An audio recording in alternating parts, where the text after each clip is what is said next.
To photograph the Milky Way, capturing star trails, and this is a photo out near Gary, Nebraska, a couple of years ago, looking to the south. And March 20, 2021, I updated it just the other day. So, all right, next slide. So who am I? I'm a retired meteorologist. I had 22 years of active duty service, and I retired in 2000 out at Offutt. But then for the next 18 years after that, I was a civilian out there. I'm a weather officer too, so that's why you'll see a lot of my photos. I accentuate clouds in the photographs because I'm a weather guy. So I've been in Bellevue since '94, married in 1978. I first started out with a Canon Rebel film camera way back in the early '80s, and then we had a daughter, had a child, and just it wasn't a priority of mine to be doing photography. But I got back into photography more so in 2005 when the digital cameras were starting to come out. And my first point and shoot was the Canon Rebel 6 megapixel. And that's actually my infrared camera, but that's a whole other subject. But that's what I use for infrared photography. I am a member of the Passageway Galleries in the old market right across the street from Men's Club.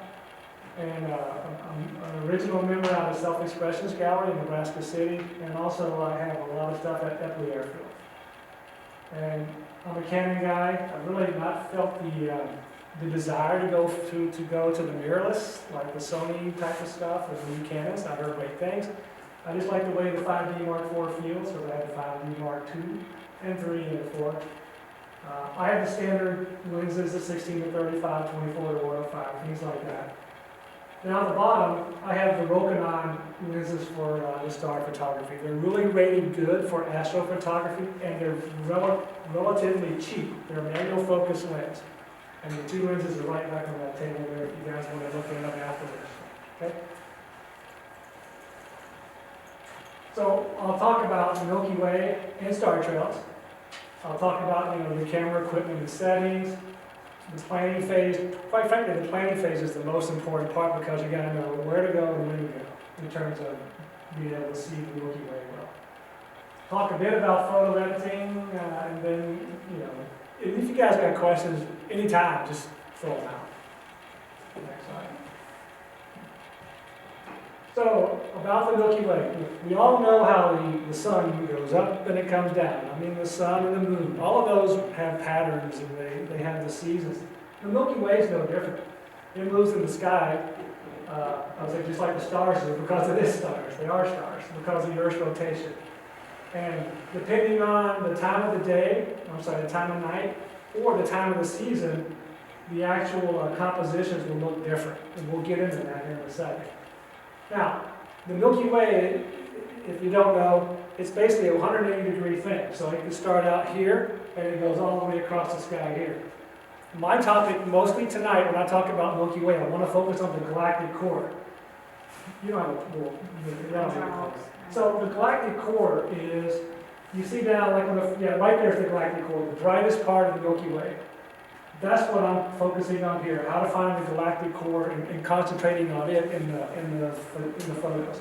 The galactic core is not always visible the whole year. Don't do that. Next slide. So to find the galactic core, in general, you look toward the southern skies. And again, it's visible mostly March through October. You can maybe stretch it February and November. But it's not visible in the late autumn months and early winter months. At this latitude, it's not. I mean, the Milky Way is visible, but not that brightest part of the Milky Way. So March and April, that's when you really start the Milky Way season, with the core becoming visible early in the morning. I mean, when I went down to California, I already knew that the core of the Milky Way, the galactic core, wasn't going to rise up to about 3:33 in the morning. It's just the way it is. How do you know that? We'll talk about some apps. Or photo pills. There's tons of apps that will tell you all about that. That's fine. But photo pills is a very big one. So, and by May, the core is now becoming visible by midnight. I mean, the sun's already gone down earlier, so it's still dark. We have to wait a little while, but then the core comes up, and by midnight. And again, the orientation is a little bit different too. But if we go back to the March through April, if you pretend like this is the horizon, the Milky Way is coming up very low and like that. And then as you go into May, it's more higher. And then by the time you get to August, October, it's pretty much a line straight up. So, all right, next slide. So this is just an example. Let me go over here, I'll get closer to it. But if you look at the top left one, March to May, you see where the little quadrant of the north-south is, where that blue area is? That shows where you're looking. That's your field of view. You're looking to the southeast. And you can see those other things where it has panoramas and diagonals.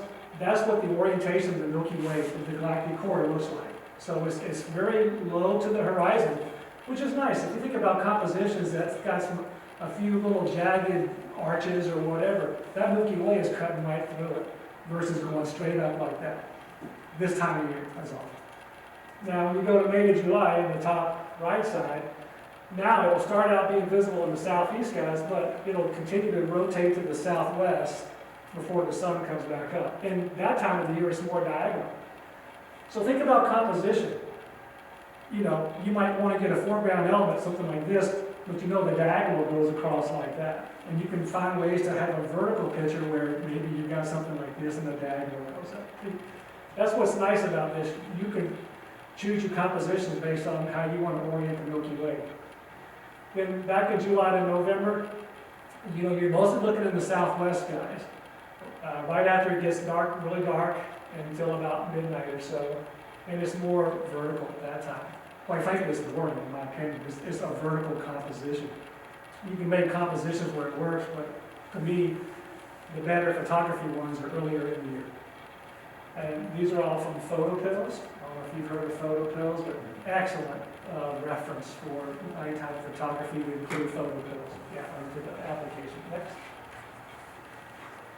So this is just, we just kind of talked about that. This is what we just talked about. So that church is from Oakland, Iowa, and that was a picture I took in April, and you can see how it's more of a 45-degree angle, and that was probably about 4 in the morning for that. And then the other picture over here is from the coast of North Carolina. It was in October, and it's more in a vertical, the way it comes. Now, is that a sunset then? No, that's a little bit of light pollution from something out there, but it's not the sun. It's Well, not I the was sun. wondering how it was so. In fact, I'll give you the tip because I'm going to talk about that a little bit. One way a lot of Milky Way photographers do a composition is they'll take a photograph not when it's totally dark. We'll talk about Astronomical Twilight here in a second. But well after sunset, but not before it's totally dark, you can still have some ambient light. So you take a photograph to capture some of that ambient light, and you can use a lower ISO, so you don't have as much maybe noise in your foreground elements. And then you just wait until the Milky Way is more visible. You leave the camera in the exact same place on the tripod, and then you just wait till the Milky Way comes, and you do that piece of the composition, and then you combine the two. And I'll show you examples of that here in a second. Next slide. So for your camera gear settings for the Milky Way, focal length, you need to be as wide open as you can. So if you got a lens that's an f2, you want to be around f2 or f2.4. You want to be wide open because you want to let a lot of light in. Your aperture has to be, focal length, yeah, wide angle, but your aperture is also wide open too. The reason we need this for the Milky Way is you don't want stars to be trailing when you take a photograph. So it's got to be fast enough to where when you see it on the screen, your stars are like dots. They're not trailing. Okay? That's why you need wide angle and you need a shutter speed. Well, here, like I say, fast enough to prevent trailing. And ISO is around 5,000. It depends on your shutter speed things. You need to be in manual focus. You need to already focus ahead of time at night or at twilight because obviously at nighttime your automatic focus is not going to work. So you want to be manually focused. We'll talk more about that in a second. Obviously tripod, cable release. The one that Scott Lieber for is the lens clock.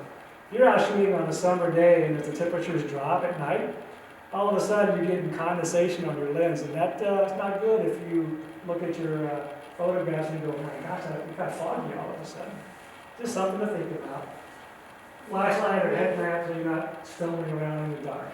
I have started getting hand warmers, Okay, and I okay. have a piece of Velcro, and I wrap it around my lens to keep the Oh, lens warm, so it perfect. prevents that condensation. Yeah, there you go. So, yeah. I mean, it's jury, But your point is you're taking advantage of, you're not letting the weather control what happens without you knowing it's out there. All right, next slide. We just talked about this, the shutter has to be, that's the most important speed for Milky Way or any star photos. Star, not star trails, but a straight up star photo where you want to just have the dots in the sky. The wider the field of view, the longer your shutter can stay open. And we've got some examples about that. So go to the next slide. So this is not I don't know where I found this, but it's great.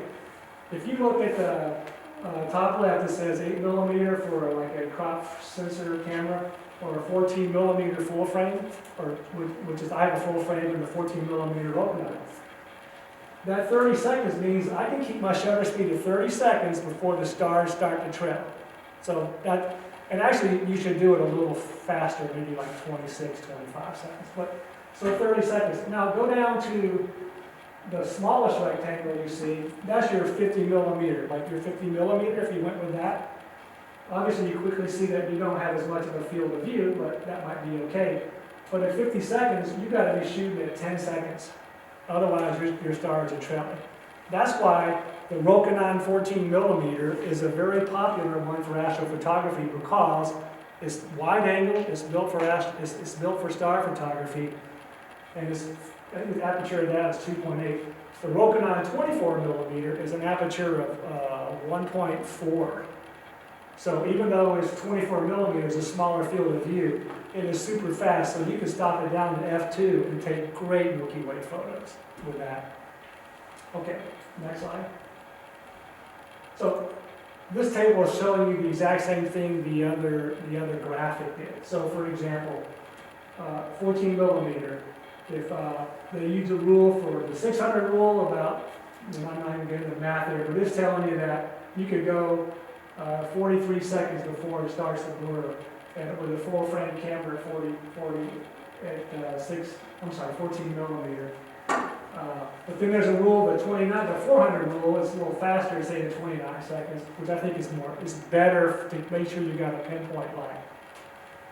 All these slides, by the way, they're on my website. I mean, at the very last slide is going to have the link, and Jen has the link that she can also share with you. You can just click on that link and you all can see these same slides. So don't feel like you have to necessarily take perfect notes because you'll have access to this anyway. But yeah, so that's what that thing says. Okay, next slide. So this is the bottom line. To me, this is the most important thing is where do I go? Where should I go and when should I go to be able to be in a dark sky area, to be able to, where the Milky Way is visible, things like that. So the where is someplace where there's not a lot of light pollution. I mean, that kind of goes without saying. Lincoln, Ohio area is not great. You're not going to get great Milky Way pictures here. And when do you go? It's on those evenings when there's very little lunar moon illumination. And ideally, the moon's not even visible at all. But there are times where if the moon is visible, it gives some light as well. So there's reasons you could have the moon in your picture. But in general, you don't want the moon. The moon's not your friend when you're out shooting star photography. Now, the standard caveat is if it's cloudy outside, if you got haze, smoke, whatever, you may not be able to get the shots anyway. But, so, next slide. So, in terms of where to go, we're going to get to that, but this is the Bortle scale. It's I don't know who developed the Bortle scale, if you guys have even heard of it. But it starts out at the Bortle scale 8-9, which is city light. So you can't even see stars from that. And then you go into the reds and the oranges. And then the yellows, we're probably out more in the yellows, you know, parts of Lincoln area. Green is rural, so you can see the stars starting to appear better in the green areas. And then blue is Bortle Sky, I think 3. And then you got Bortle Sky 2 and then 1 on the very far right. And where I was at in the Mojave Desert, it was a combination of anywhere from 3 down to 1. So it was prime viewing area. And I think that having Bortle scale values 4 or less are ideal. And we'll talk about how to find those Bortle scale areas. So next slide. So if you Google light pollution map, there's multiple versions of a light pollution map. I mean, there's a couple links I give you right there. And I got, even on my phone, I got a thing called Dark Sky. It's perfect. You just hit the little button, and it knows where you are, and it zooms in on a map like that. But just by looking at the United States, where you see the yellows and reds, that's not good. Remember, you're looking at that last slide. Out west is better. But let's zoom in on that map. So go ahead, next slide. Not that, yeah, there you go. So if you look down at the bottom right to orient yourself, that's Kansas City area. And then you go up, you see Omaha there, and then you got Lincoln. Perfect. And then where that little, looks like a hippopotamus or something, that's the Sandhills. That's the Bortle Sky 1 area. So that part of Nebraska is some of the darkest in the United States, you know, because there's just nothing up there. So I mentioned shooting areas of blue, dark blue, gray, or darker grays. And a lot of the shooting depends on where you're at. Go to the next slide. Oh, sorry. So the point about, oh no, go down. So the point about the Merritt Reservoir thing, every year Nebraska has the annual Star Party. People from all across the world, especially the United States, come out there because it is in a dark sky area, and that's why they do it. That's why they have it out there every year. And you can see they put up these huge you know, telescopes and stuff. It's not just photography. These guys are going deep into the space and looking at nebulas and things like that. So it's a festive type of thing. It reminds me back when we had the solar eclipse a couple of years ago out at Carhenge. If you remember some of the photographs of people, they were wearing their little costumes, and it's just wacky, zany kind of atmosphere. Now, I've never been out there. I've just seen photos of what it's like out there. But anyway, so next slide. So now I've zoomed up in a little bit more. So, oh, I misspelled Lincoln, oh my gosh. But you know, you can see where Lincoln is, you know, the red area there. But if you look to the south, you're starting to get into the greens and the blues. So if you think about the Milky Way, remember I was telling you, you look in the southeastern skies, and if I had a pointer, if you see where Lincoln is, go into an area where it's like, yeah, just go down to the right a little bit. Yeah, if you just go down in there, and then you point away from the city. So does that make sense? The bright lights are behind you. The Milky Way core is over here. You're shooting the Milky Way. It's perfect. If you're set up to where the Milky Way, you're looking to the southeast and the core is here, and Kansas City's right here, you're out of luck because the sky will be washed out, if that makes sense. So you want to be in a dark sky area, but you also kind of want to be shooting in the dark sky when you hit the main point of the Milky Way, if that makes sense. And This should be Beatrice, shouldn't it? Yes. So pretty much east of Beatrice. Right. So how many of you guys have been out to the Philly Stone Barn? Because I got quite a few Milky Way photographs of that, and that's a perfect example because you're actually shooting into the dark sky, and the Milky Way out in the Philly Barn is very visible. This time of year is perfect because you look into the southeast, and it's low to the right. I told myself to drive it out. I go to the Philly Barn one of these nights, you know, because it'll be coming right up and over the top of the barn, not shooting like that. But yes, so, and then you can also go north of here. But as you saw earlier, going out to the more western part of Nebraska, it's dark. You look at states like Nevada, Arizona, Utah, I mean, it's way dark, except for the big cities. So that's a paradise. If you want to shoot Milky Way photography, get out, go west. Okay, next slide. So, when I go into the planning phase, so when do I go? Well, we just talked about the seasonal pattern. You can see the Milky Way in March, but it's really early in the morning. Maybe you don't want to stay up that late or get up at 2 o'clock in the morning to chase it. So to me, probably the best time, if I were to tell people, you want to pick a time to go on a trip in May through September. Lunar information, which we'll talk about, is the lunar and the solar is key. It's just as much a key as light pollution is. Okay? So the goal is you have to find a time with little or no moon illumination and the time that's after the solar astronomical twilight, which we'll talk about here in a second. And you're in the dark sky area too. Okay? So let's go on a trip to the Sandhills.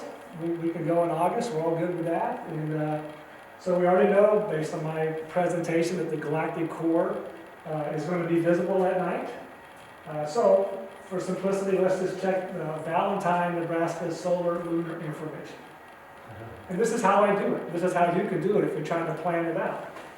So I go over to these moonrise moonset tables, and you just Google moonrise moonset Valentine or whatever. And so what I'm doing here is I'm looking at blocks of dates where there's very little moon illumination. Well, likewise, if the moon is rising at 6 in the morning, that's fine because that's daylight. If it's sitting down at 9 o'clock at night, that's probably good too, because if I'm shooting after 9 o'clock at night, that's fine. But to keep it simple, just pick days where there's very little illumination. And so the nights of August 15th through August 22nd look good. So the second column there is the dates, they're kind of in red, the 13th, 14th, 15th. But you can see how the little sliver of the moon there. So from the lunar point of view, we want to go somewhere in August, so the best time to go is probably between, sometime the 15th through the 22nd. You pick a few days during that time. And quite frankly, these are pretty good for anywhere in the United States. The only difference is when the moon comes up or sets. So now we know when to go. We're going to go 15th through 22nd. Now let's go to the next slide. So now we have to worry about what the sun is doing. So this graphic here, let's look down below the horizon. So when the sun starts to set at 4 degrees, that's when they call it the silver twilight. And then you got nautical twilight. Then you got something called astronomical twilight. The very bottom of that heavy dark line, it says minus 18. I don't know if you can see that on the graphic. That's when the sun is 18 degrees below the horizon of the earth. That's considered astronomical twilight. I mean, when it's as dark as it's going to get. It's not going to get any darker, not counting light pollution or not counting some lights bouncing off clouds. But you want to start your photography at astronomical twilight or later. Or conversely, if you're getting up at 4 o'clock in the morning and astronomical twilight's at 5, you've got 1 hour to shoot between 4 and 5 where it's dark as it's going to get. So the key is knowing when astronomical twilight is. Okay, next slide. But good news, your solar sunrise sunset tables generally have an astronomical twilight. And if you look at this one here, all the way on the side over there is the astronomical twilight. So we've already talked about, let's go between the 15th and 22nd when there's no moon. So you can look on the days there, and it looks like astronomical twilight on the 15th is at 9:30. So by 9:30 is the darkest it's going to get. And then on the 22nd, it's around 9:15. So, and then it's got the start and the end. So on the flip side, if say sun rises at 6 in the morning, astronomical twilight probably ends around 4 in the morning. As a general guide, I don't have it slide on the next slide. As a general guide, the astronomical twilight is anywhere from 90 minutes to 2 hours after sunset or before sunrise. So the sun's going to set, but you still got to twiddle your thumbs for another hour and a half before you get astronomical twilight. And you can still get a lot of great photographs with blues in the sky, but if you want to get the brightest you can get, you got to wait until astronomical twilight. Okay, next slide. All right, photo pills we talked a little bit about it. It's a great way. It's a desktop and it's a smartphone app, but you can pre-plan your Milky Ways months in advance. You can be on your little app here, and you can navigate to Joshua Tree National Park, and you can even go into a mode where you hit different buttons, and it'll show you how the Milky Way is going to look based on where you're at. And you can pretty much pre-visualize Like for example, it's hard to tell, so on the left graphic, you can see these little dotted lines that kind of, that's the actual arc. If you think about it as three-dimensional, that kind of shows you Milky Way goes pretty high up and comes down. And you can move this little dial and it'll show you how the Milky Way changes over the course of hours. And they have an augmented reality mode where that's the one on the right, and you can just be pointing it to, let's say you're already on site there, but you can point it, and it'll tell you that's where the Milky Way is going to be at that specific time. So if your intent is to have a line and an arch, that's where you want to be at that particular time because of photo pills. There's other apps out there, I think I have it as well, but that is a great application. You go to the Photo Pills website, it's fantastic, and they've got a great YouTube video that walks you through this whole process I'm talking about and how to use photo pills. Okay, next slide. So this is a quick summary of where do we go, when do I go, and you already talked about it. You want to go someplace where you don't have a lot of light pollution, and the time to go is when you don't have the moon out, and it's after astronomical twilight, and it's the time when the Milky Way is in the sky versus below the horizon. And the little view clock app was on my phone. I like it because it's simple. I hit it, it knows where I'm at. It tells me sunrise, sunset, moonrise, moonset, illumination, astronomical twilight. Oh, that's right there. It's perfect. So, next slide. All right, I'm going to get a quick swig of water. So now we've done all our planning. We know where we want to go. And like I said, we're going out to Valentine, or we're going out wherever, pick a place. Arches National Park. So you know where you want to go. So this piece right here is no different than if you're doing a landscape and you want to go out there and shoot arches at sunset. Ideally, you want to go while it's daylight. You don't want to be stumbling around at nighttime in a place you've never been. So the intent is, during the day, when you got some time, go out and look for some foreground elements that will look good. Because you could be saying, oh, here's a great palm tree here or whatever. There's a barn here. I got my photo pills out. I see the Milky Way is going to come here. I know this is the composition I want to come back to at 2 o'clock in the morning or 10 o'clock at night, depending. That's the advantage of going out there and scouting positions, scouting out the locations ahead of time. So on site, and then when you get ready to do your thing, make sure you get there before it gets dark. Don't stumble around in the dark. Obviously use a headband. We already talked about the tripod and having the camera in angle focus. I mean, a lot of this is because common sense, quite frankly. Okay, next.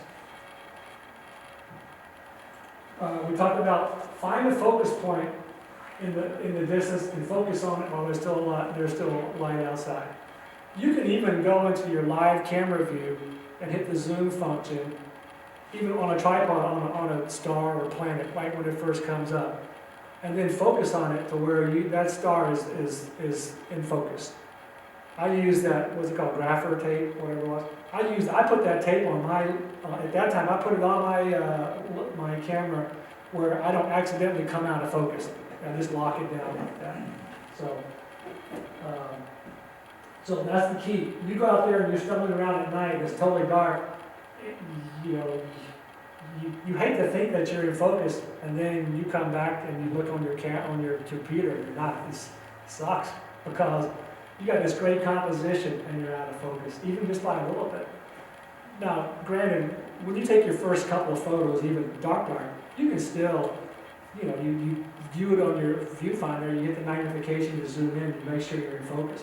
If you don't do that, that's rookie mistake number one, which I've done, which you should always make sure you got a good focus. We already talked about aperture wide open, wide angle focal length. I talked about the bulb option, but you don't have to, because I'm using, say, a 14, well, all of us, if we're using a lens, we're probably shooting at about a 20-second exposure, 10 to 20, so you can dial that into your manual mode. Shutter speed of 15 seconds, and then you want your aperture, so aperture, say 2.4, you pop in your ISO of 5,000, and then you're good. You don't have to be in the bulb mode. You can just hit the cable release, and then there it goes. That's your shot. And we'll talk more about that. Next slide. So this is what we talked about a little bit earlier when you saw that vertical picture. You said, is that the sun in the picture because it has some ambient light? This is the concept here about doing that. It's a technique that astrophotographers use, but you don't have to use it, but you can. Well, I say take a baseline photo when there's still ambient light, and you can composite it with the Milky Way from later on at night. And you can do that 30 minutes after sunset, maybe even an hour. But you want to do it before your astronomical twilight is. So you can even lower the ISO as we talked about to lower your noise. But there's techniques to get around that too. Now, if you're going to use this concept, you just got to leave the camera there and twiddle your thumbs until it gets totally dark. So next slide. So this is the example of what I'm talking about. Top left is that picture. It actually was the cover picture that was on when we first started this presentation. But you can see that's looking south in near Scotts Bluff. Even then, your naked eye doesn't see it. Even then, you can see the Milky Way.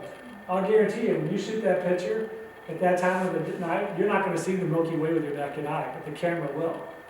And so I've got my foreground elements I can see. Now, if you look on the bottom picture, this is later on after astronomical twilight. I don't have my lume cube to illuminate the ground, okay? So you can see the Milky Way looks like it's in pretty good focus, but look how most of the foreground is just plain, it's just dull. You can probably brighten it up, but it's still going to be dull. The other two pictures, the same concept. There's one picture that's the Jailhouse Rock and Courthouse Rock and Jail Rock near Bridgeport as you go towards Scotts Bluff.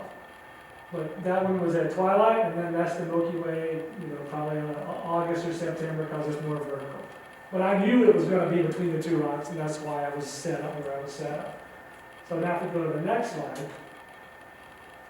So that's where you combine the two together. So technically it's a composite because it's two images that are combined together. But so now you can see the foreground. And that's the advantage of doing that picture before it gets totally dark. But again, you don't have to do that. That's just what some people do. Okay, next. It's hard to see it in there, but at least up there it is, but you've got some clouds or something. Yeah. That's pretty cool. Yeah. And the clouds that were in the twilight picture, I didn't care if they were in there or not. I was mostly looking at the exposure on the ground. Mm-hmm. But even when I was shooting, those clouds were still hanging around. So another thing, once we're on site, the histogram is your friend here, and it'll help you know when you've got proper exposure once it's totally dark outside. This is not my photo. I just want to caveat that. I just searched the Google online for histograms. I wanted to depict this. So you can see the picture this person had. You can see the Milky Way with the snow-capped mountain in it. But look at the histogram. What you see is most of the exposure is to the left of the middle. That's okay. That's what you want. What you don't want to have is you don't want everything crammed onto the left where you don't have some sort of a pattern in that histogram. If you take your test picture and say, let's say you've done everything I said, you're at 15-second exposure, at your wide open aperture, let's say you're at ISO 3200, okay? You take that picture, and the histogram is way over to the left, and you don't have like a little dip in it. It's way over to the left, then bump your ISO up, or you can go with a longer shutter speed, but realize there's a certain point where that shutter speed can't go too long because of the stars start to travel. So that's what a good histogram will look like for the Milky Way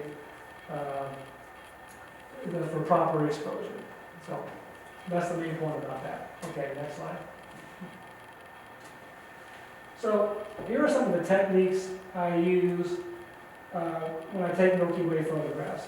And there's two things I do. One is a pano, and one is a single image.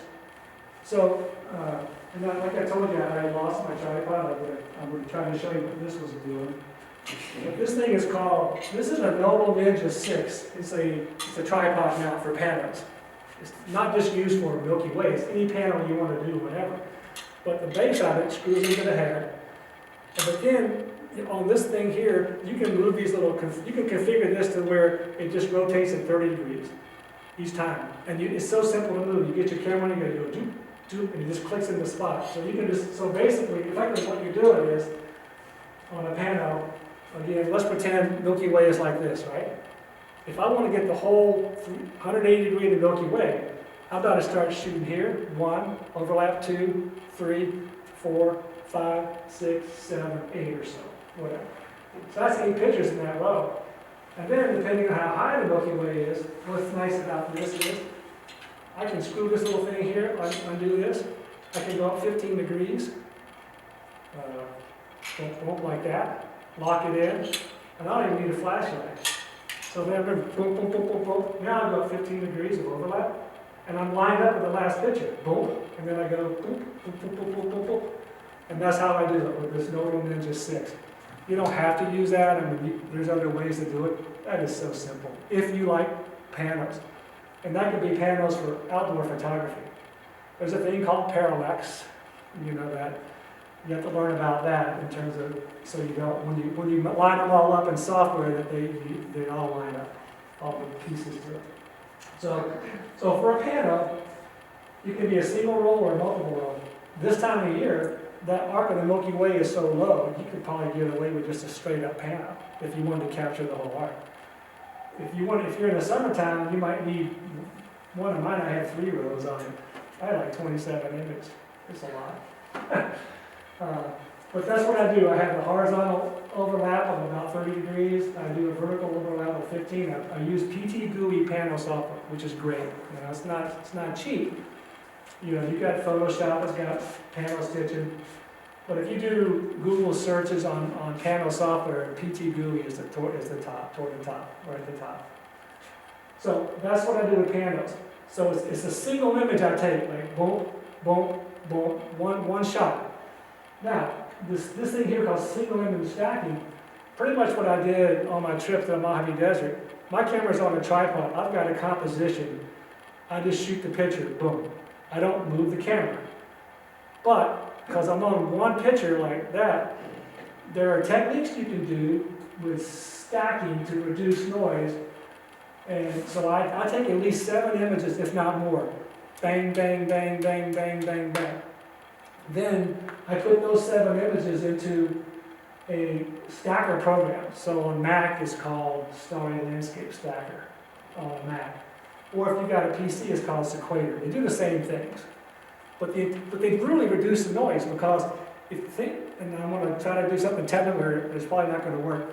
But if you got 7 images, so the software recognizes where those stars are, and it starts to line it up, even though the stars are slightly moved after the 50-some seconds of doing it or whatever. But it's got these algorithms in it that knows where the stars are, and then anything else that's like a hot spot, it knows it's not there, it'll knock it out. So you do a comparison of just the 1 image versus the 7 image version, you easily see that the noise has gone down. And so a lot of star photographers, when they talk about stacking photos, that's the concept. Do you change your ISO for this? No, I'll keep it the same. Same, okay. Now, the Milky Way guys, one of these guys I really respect, the guy's name is Royce Baer, he says, and he showed it, you can actually knock your shutter speed down. So like say you're shooting at 15 seconds, you could go down to 12 seconds, and you can do them really quick. But the way the algorithm is, it even brightens it up, and it brightens it up, and then when it spits out the final image, it looks great. And it's not just for the stars. Let's say that you don't have a low-level light system to illuminate something. You know, a lot of photographers will take the photos for the stars, but then they'll do another exposure for the foreground, and maybe 4 times longer shutter speed to try to draw in some light. There's still a lot of light out, even in this dark. But the nice thing about the stacker is it's the same concept. It'll remove the digital noise in your foreground elements too. So it's a very valuable thing. It's not just for star photography, it's just a way to remove noise in low light situations. Okay, next slide. So these are the examples of techniques. These are from Outer Banks of North Carolina last summer. So the top one there, you see the whole 180 degrees of the arc. And it's actually pretty high. You wouldn't know it by looking at that, but it's actually pretty high up to here. So I had two rows as I talked about, 9 images, and then one row of 9, and then another row of 9 above it, 18 total images. When you put those images in the PT GUI, it's amazing what it'll take them, and you can warp it, you can hit a Mercator transformation or cylindrical or whatever, and you can see it, you can control it, and it's awesome. So then you do that in PT GUI, it spits it out, and then you use your Photoshop or whatever editing tool you like. It's perfect. Now, this camera, I'm using my 24 millimeter lens. Now I'm in the portrait mode for all of them, because that's how this little gizmo has. I just have the camera in portrait mode. But this one, you might look at it and go, well, that's just one picture. No, that one, I had to have 3 rows with 5 overlapping images, so there's 15 images. And you get a lot better view of the sky, but I tell you, I got lazy when I went to the Mojave Desert. I just went with, I didn't even use that, because it takes so much. There's like I say, 15 images, you gotta go through the mechanics, and you gotta bring all those images in to the software. You gotta run that PT GUI software, then you gotta do some other stuff. It's more technically challenging, but the result is still nice. I just was lazy when I went out on my trip. Because I still plus the Milky Way was low to the sky, and I didn't have to take the camera to get it way high, so. Yeah, next slide. So it's hard to see here. This is that screen capture I actually did. This is the Tono Pinnacles where the Milky Way is coming up around 3:30 in the morning. But that's the point. You see I've got 9 images right there, or 8 images you can see. They're the exact same picture over and over and over. All I did is I just take the cable release, and I'm in the instantaneous shooting mode. I just lock the cable release, and it's just shooting over and over and over. I can walk in my car and grab a beer and come back. I'll have 30 images gone, but that's what it is. It's hard to see on this because it's dark, but I was using the Lume Cube to illuminate some of those little towers. So, but that's a stacking thing. So, and we're getting close to being done. I still got the star trail to talk about, but it goes quick. So post-processing, we could spend hours talking about how do you post-process it, how do you play with the noise, how do you play with chromatic aberration, blah, blah, blah. Rather than me doing that here, I got you 3 links for some YouTube videos. You can look into that. But to me, the most important thing is the whole when, where, how, and why, and how to do it. That's what I'm talking about. So, all right, next slide. All right, star trails. This is the last piece of the briefing, of the seminar. Star trails is similar to the Milky Way. It's actually much easier because you're not constrained by finding the shutter speed that's fast enough to keep the stars from trailing, because you want the stars to trail. And so you can go 30 seconds, 25 seconds, et cetera, et cetera. So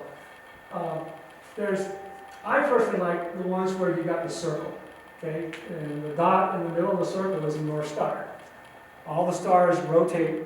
Well, when the Earth moves, the stars rotate around the North Star. That's why it's the navigation star. So the 2 on the left there, you can see clearly what the North Star is. But then when you face like a different direction, you get more of a linear pattern, more of an arch. I think it's more boring that way. But quite frankly, these were pictures where it was actually part of the Milky Way, but because I took a bunch of pictures back to back to back, I can still stack them for star trails. But I like the little dot and the circles better. So, next. It's easy to find the Polaris on the dark sky. Well, we're going to talk about that. So we talked about it now. So circular star trails, you need to have the North Star in there. Did you see the Milky Way? I mean, did you see the North Star? You need like highlight the Big Dipper. That's down here. Is that the- No, that's the Little Dipper. That's the Big Dipper. So the Big Dipper is a lot easier to see in the night sky. I think you guys have all seen the Big Dipper, correct? So the nice thing about the Big Dipper is, well, I'm going to show you that in a second. The Little Dipper, you see the Little Dipper, but you're not going to be able to see the Little Dipper unless you know where it's at. But you don't have to. If you go to the next slide. So like, how do I find a little dipper in the North Star? So you see how the Milky Way has the little, the Milky Way has what we call it, the cup or the bowl, right? If you take the stars, you see the two stars on the, right? You were right. Just a second. Thank you. And then my reading glasses on here. Okay, so you see the Milky Way, how it comes out like that, and then there's the ball right here. Right? You see these two stars here? All you gotta know is that you just kind of go out this direction, and you know the North Star is going to be somewhere in here. You don't necessarily know it's right there because you may not be able to see it unless you're way out in the dark sky. As long as you can find the Big Dipper, and you see this little bucket, and you see these two stars here, just go, like a fist or 2 fists from that. And the same concept here. Here was the Big Dipper, and there's the Little Dipper. I brighten these stars just to make it, for presentation purposes, to make it easier to see. But as long as you know where these two stars are, just go out a couple of hands like that. And that's where you want to make sure that your composition is. You want that place in your composition if you want the circles. So, all right, next slide. So this is one of my photos from the Nebraska Life magazine just a few months ago, and that was the star trails over in the Toadstool area. And again, I used the same technique where I took the baseline image, probably about 30 minutes after sunset, and then I just waited and took about 80 pictures in a row. And we'll talk about that in a second. Go ahead. So camera gear settings for star trails is very similar to what the Milky Way was.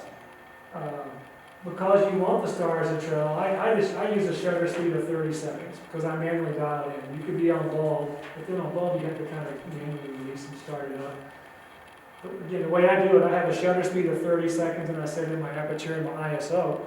And then when I start taking pictures on my cable release, I just lock it and it just takes a picture over and over and over again. But again, you want to be fairly wide open. Your ISO can be lower now. Because it doesn't have to be 5,000. It can be lower. Again, you still want to manual focus. You want to get this all squared away before it gets dark and focusing on a star. Same stuff that we talked about with the Milky Way. All right, next. Would an interval on there work? Yes, that's just fine too. I'm lazy. I just jam it up, and I know every 30 seconds I get a picture. If I get 82, fine. If I get 97, fine. You probably want to shoot at least 45 minutes or more of total time, okay? Planning phase is the same thing. Find dark skies, point toward dark skies. If you go north of Lincoln, you got this dark up there, and so you can point that way. You just want to point in the areas of the sky that are dark on the borderline scale. And we already talked about the same difference with the moonrise, sunrise, all that. Okay, next. Okay, no different. The on-site actions for the star trails. Just find some place you want to do that you want to set up. Because again, even when it gets to be twilight, you can first see that Milky Way. You can see the ball. Okay, the North Star is going to be over here. Oh, this is cool. I got a barn over here. I'm going to come over here. I know the North Star is here. I got the foreground here, and so I'll set up here because I know where it's going to be. Or maybe you're at a lake and you've got this canoe up on the shore, and the canoe's facing this way, and you want to maybe find a way that the dots here, maybe on this side of the canoe, but then the circles are going to go around it. So you can kind of pre-visualize it in your mind ahead of time. But that's why you want to do it when there's still light outside. You don't want to be stumbling around looking for that canoe. Okay, next slide. Same way, the focus points. That's the same as the Milky Way. All right, next one. So again, I just take my pictures back to back to back to back to back. Boom, boom, boom. In the old days, it seemed like people would just take a golden bulb and they would go 15-minute shutter speed. But now, most of the literature you read and the stuff you see, the images are stacked because you can stack them and do stuff. That's kind of cool. There's the intervalometer. Yes, you can use that. Okay, next slide. So, Star Stack, I used it today just a little while before I came out here. It's really cool. It's actually awesome. It takes in those images that you shoot back to back to back to back. So let's say you got 100 images, and it'll take those images, you load them into Star Stack, and it basically leaves the first one up, and then as each one is processed, you start to see the whole trails go by. And you can do some other things that enhance what the star trail looks like. Free software, and you can download it. That's what I use to do star trails. Now, you can also load the layers into Photoshop. I've never done it this way, and I think you can use the lighten mode and then it'll make them show up. But you gotta use star stacks, in my opinion. Next slide. The only downside of it, maybe it's not a downside, but you gotta ahead of time you gotta convert, assuming you're all shooting raw and it's raw, you want to convert your images to JPEG and put all those JPEG images into a folder. I've also included a couple of links on YouTube that show you how to use star stacks, just so you have it. And you can also, you can load up a bunch of images and then you can say, oh wait, I see this airplane that's going through the middle of the circle. I don't like the airplane. You can go back in there and double check your images, and the ones that had the airplane as it went through the composition, you can just untoggle those, run it again, and it'll knock those out. So, Let me ask you, yeah, you said, are all your images raw or do you do JPEG? no, I shoot it raw. Do you shoot them raw? Yes. So do you do anything with them raw before you stack them or anything? Yes, you can do, I remove chromatic aberration, or whatever it's called. Yes, there are some techniques. Earlier when we talked about, I gave you some links about processing Milky Way photos, because I didn't want to get into what you're just asking with things I do. It's all kind of talked about in there. Okay. Some people go in there and they change the luminance, or they go in there and they even do a little bit of color noise reduction, things like that. But gosh, one time I might do this, one time I might do that, and there's no rhyme or reason. I certainly remove the chromatic aberration. And you can also, sometimes you can slide the purple defringe thing, because sometimes you look at those stars in the photographs, and some of them become more red than they need to be, so you can defringe it, whatever that word is, and it knocks it out. So those are just some of those little techniques I do ahead of time, and then I batch it and convert it to JPEG. Do you do it in Lightroom? I use Lightroom for the very first time today on the Star Trails, because the new version of Adobe Camera Raw that I've always used in Photoshop doesn't have the option where you can sync those up and batch them. So I usually mostly use Adobe Camera Raw for all my stuff, but I did use Lightroom to do the batch process on about 80 images that I did a couple of days ago. So I am not very proficient at Lightroom. I know Lightroom is the Bible for a lot of that, but I just always use Adobe Camera Raw. They kind of work in one, you make sure you're doing it all the same way. Correct. Yes. So you make your settings on one and then you synchronize Sync it. the rest of them, And you can do that also in Lightroom. That's what I had to do, because the new version of Adobe Camera Raw with Photoshop Creative Cloud or whatever didn't have that option. Really? I Googled it, I talked to some creator, and he said, yeah, it's not there, but you can go to Lightroom, and he even gave me a YouTube video to show how to do it, and I learned that today when I did it. But if you find it, let me know. Okay, next one. So that's another video that I found I thought was great. This goes walking you through the A to Z of photographing star trails. Okay, I think we're just about done here. And we already talked about that. Final thoughts, dark skies, moonless nights. Photo pills is a great app. Wide open aperture, wide open lenses. Manual focus. We've already talked about that. Right? Okay, I'm done. Yes, sir. Oh, I got several things here I want to. Oh, no, I'm in trouble now. Let's stop it, don't need. I was practicing last summer, more or less figure out what I was doing wrong. And so, do you, worry about manual setting on the color temperature? Oh, you mean like, white balance? Oh, you mean like your white balance? Yeah. Actually, the star photographer, mostly, they like to set in a fixed Kelvin amount, like 4,000, 3,800, 4,000. But, I mean, if you use auto on your white balance, that's fine. After the fact, as we were just talking about, you can still go in there and bring up the raw files, and you can then change the Kelvin value, and then batch it and synchronize it with the others. I don't think it's as critical that you gotta set it at 4,000, but I do. Got another one here. What do you use for your tripod feet? Make sure that nothing moves down there. Well, it's, the one I had, and I'm trying to remember what the name of it was, the one I lost. It was very similar to what you've got. Oh, I got Yeah. Enduro. What is it called? Enduro. Yeah, it might be something like that. What you can also do too is, you know, there's usually something that comes out of here. You can put a weight on there to sturdy it, Well, and then. my question was, do you have spikes on the bottom? Oh, I have spikes on another one. I find I don't really need them. It's not like I need to lock that thing into the ground. Just as long as it's stable Yeah. and you can put a little weight on it to help. But I do not use Yeah. spikes. I've got the rubber tipped, and if there's the slightest breeze, they don't hold it very well, so I was Right. thinking get some spikes for it, and that would take care of that. Right. Yeah, that little tripod that I use as a backup did have the spikes, but you know, usually I don't, unless it's really windy outside. I don't worry about it. You always weight it down? What's that? You always weight your tripod down? I don't. If it's calm skies and I got a sturdy footing, I don't worry about it. But if it's a little bit of breeze, I just take my camera bag and just hook it on there. Sure. So, I always misplace my remote shutter release, so I use shutter delay.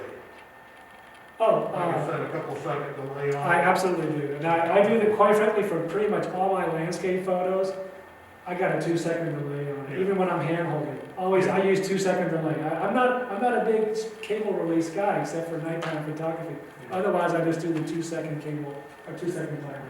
I was gonna suggest too, with the flashlight, just the common stuff, you know, if you can get by with a red light, it'll help protect your night vision. Oh, well, And yes, I mean, I don't so have to be adjusted so much back and forth. most of the headlights you get now, I mean, they come in like a brighter white and then Yeah. less white. But you know, for astro photography, especially if there's groups of people, you really should be using the red light. Yeah, So yes. doesn't bother, but you can buy these little short ones, you know, in the store for a few bucks, and it's good enough for setting, Yeah. looking at controls on the camera and Well, stuff. and the nice thing about those red lights, you can use them to illuminate something if you want to change something's a kind of red. You got a red hue because you got the red light on it. In fact, I went out to a place called International Car Forge, and then all these weird looking cars and stuff, and like stuck into the ground. But I took my headlamp and put it on the red, and I put it on the inside of one of those cars, and it kind of gave a spooky feeling on the That's a picture. good idea. So, That's awesome. any more questions? You're doing good? Yeah, I'll finish with the questions for right now. Well, yeah, you might be done. But anyway, so I meant to bring business cards out here, and I don't have them. I apologize. But Jen, I hope you can be the focal point.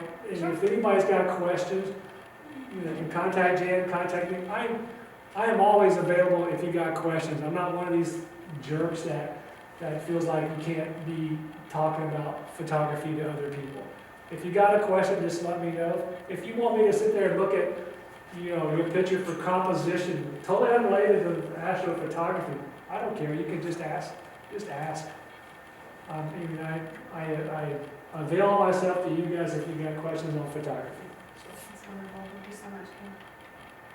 Any other questions for Kim? I'd say, what little experience I've had, I'm not an expert at or anything, but don't set your tripod on turf, On what, turf? because it's not solid enough.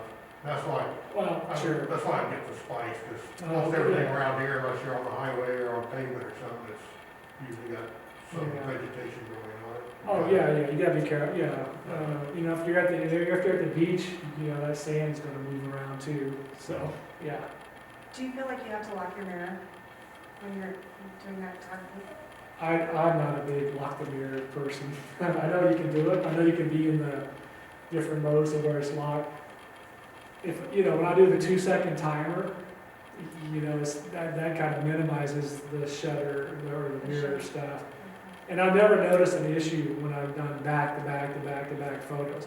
Some will say, maybe your first one, when you do the first photo, it's got a little bit of intrinsic whatever, but then when you keep going, now it's gone, and so your next subsequent pictures are more clear. But quite frankly, I've never worried about it. Well, if you're shooting in live view, that's basically mirror lockup. That's a It's mirror already- lockup, that is true. So it's, if you're in live view, Yep. that mirror's already up by the time you That's a shoot. good way around it. Of course, the more you're in live view, the more your battery drags, but that's minor. But that's a good way of doing it. So, well, what's your opinion on stacking versus tracking? Oh, shoot. If I was, really tracking is the way to go. I mean, I got friends that do tracking, but you can sit there and track with the Earth's rotation, and you can take a much longer exposure and get much more detail in the Milky Way.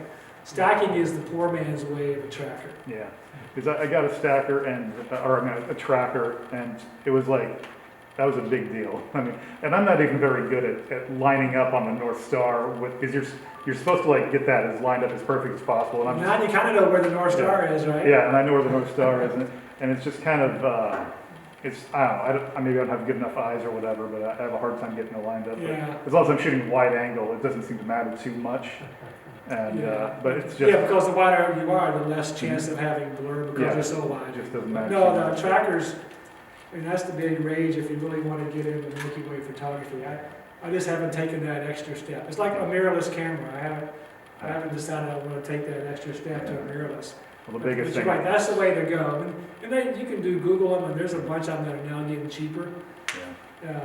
Another guy, Brad Getz, G-O-E, he's got those the trackers, and he's very good at nighttime photography and deep space photography. But yeah, he uses a tracker.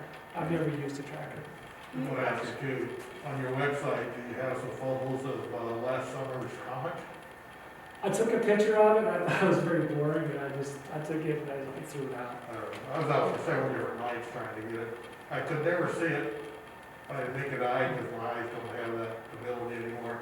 So I take a picture of the sky and locate it with the camera and then zero in on it.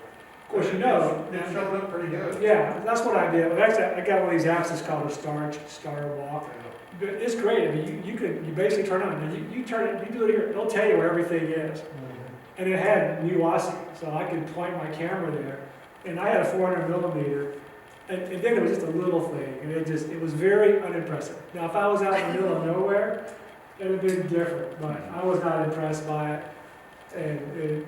But I took a picture of it, but it was terrible. It was no different than when they had the big, what was it, Venus and Saturn that were really, Oh, yeah. Venus and Jupiter, whatever, they're really close. I People said, are you gonna go out and photograph it? It's just freaking two dots that are close to each other. So, you get ready to ask another question? Do you do anything with Northern Lights? I would love to. I'm out of town. Yeah, it's on my bucket list. You know, my wife and I talked about maybe going to Iceland sometime. Iceland would be a great place to go, Finland. But, you know, I could snap my fingers and be there. But yes, I would love to take the Northern Lights. Actually, can't. Yeah, There in Alaska, probably. Alaska's fine too, yeah. But, and I know people sometimes they get excited, there's a big geomagnetic storm, and so the advertisement says, you might be able to see the Northern Lights, you know, in Nebraska. But, you're lucky, it's gotta be dark, and you might see something way on the horizon. I wanna see the Northern Lights that shoot across the whole sky. Not just see something out in the distance and use my imagination, but that's what I do.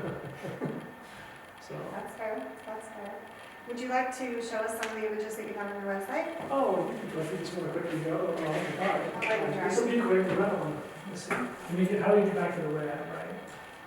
Okay, get back to the, Where we were. just the internet, right there. Okay, so, I think you're in some mode right now. yeah, I'm trying to think of how to, back to the top. Okay, I'm going to log in, let's do this. Maybe I can, I don't know if I can log in here. But, I don't know if I know my. None of us can remember passwords tonight, huh? who wants to road trip to Omaha to go see some friends work? You ready? Well, I better show it to you first, because you're gonna feel it first. That's the goal.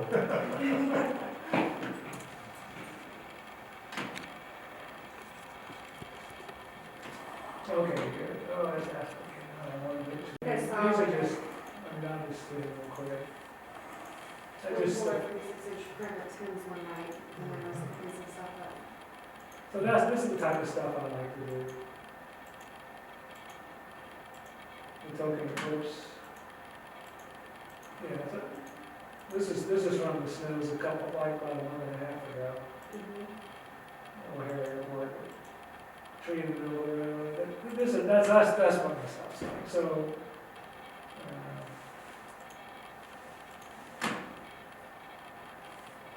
you know, the crane, there's still a little photography. That's Terry. Isn't it? Terry. There's my red umbrella. Who's spinning? It Evan? wasn't Tim, no, it wasn't Evan. Chris something. Tierney?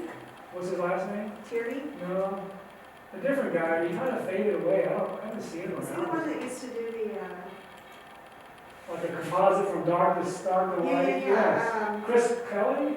yes, Chris Kelly. But yeah, nice guy. That was him. Yeah, where is he lately? I don't know. I haven't seen him in a while. But that's my. But on the main page, the photo site. So I've got you know like I said, the passageway gallery stuff. Some of the Omaha local area, Nebraska, western Nebraska. A little That's- fun fact, that little road that you've got up there, western Nebraska, This one. Willow Island Road, that's my hometown. Oh, is it Yeah, Gothenburg? Gothenburg. Gothenburg, yeah. Yeah. That's the. Spent a lot of evenings on that road. I can't tell you.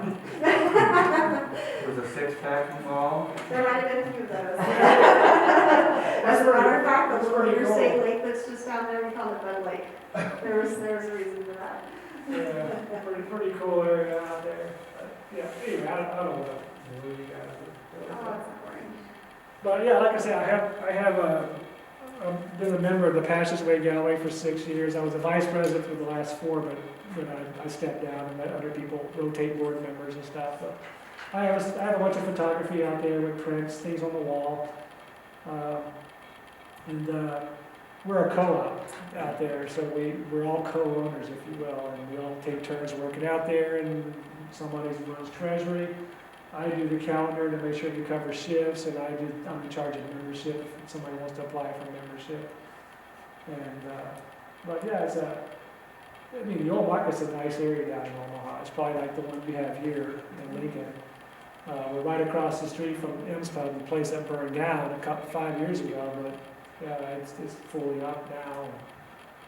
But yeah, anytime even if you're just down and walking around and you happen to stumble, Passageway Gallery, it was that star guy. Let's see, I think he was in there. You can always walk in there, because there's 16 artists, there's 4 photographers, but we have woodworkers, jewelry people, fused glass, painters.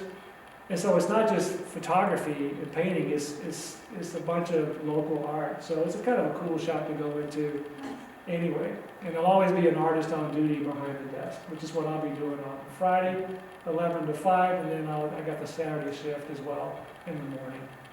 So, anyway. How often do you like to get out of the road, travel, and get away from here? I would like to do it more often, but being married and all, my wife's not a huge traveler. Even though you look at my gallery, you see all these places out west, people think I travel all the time, but I don't. But it'd be nice to take 3 or 4 trips a year, getting out. Out of the town, per se, like someplace on an airplane. But as I mentioned earlier, my wife and I will be going to Page, Arizona in April. And we'll probably find a place, we might try to go to, I've never been there, it's called Door County in Wisconsin for fall colors. It's up here, it's on one of those Great Lakes area, so it's a pretty area up there, so. I was supposed to go to northern New Mexico in May, and Oh, that's right. What part? Arizona Highways Magazine is sponsoring this workshop. And talked to them the other day, and they don't know if they're going to have to postpone it again from last year. No, that's too bad. That's a pretty area there, because I was there at Farmington for a couple of nights, and I went to these these wilderness areas that are south. They got these toadstool looking things, it's just otherworldly. They're called Beastie Badlands, and there's Yeah. another one out there. I drove by there and didn't hardly notice it one time. Now everybody, that's a hot spot to go take pictures. Like back when I drove by, nobody knew what it was. Well, yeah, you know, Horseshoe Bend out near Page, that wasn't, it wasn't even that popular a spot until all of a sudden it started, social media came on, and all these people are taking their pictures of the great Horseshoe Bend behind them. I don't know if I need, let me see if I got a quick Horseshoe Bend thumbnail. It's just a beautiful place. I don't know, God, it's got to find it. I missed you talking about your wood view. Oh, well, too bad. It looks like it's, Snooze, you lose. Yeah, I'll show it to you. It's Horseshoe Bend, I have that picture. You did show us. Oh, was it one that I was flipping through? Whoa, It was right there. Back up. oh, yeah. Isn't that right there? Oh, yeah, that's it.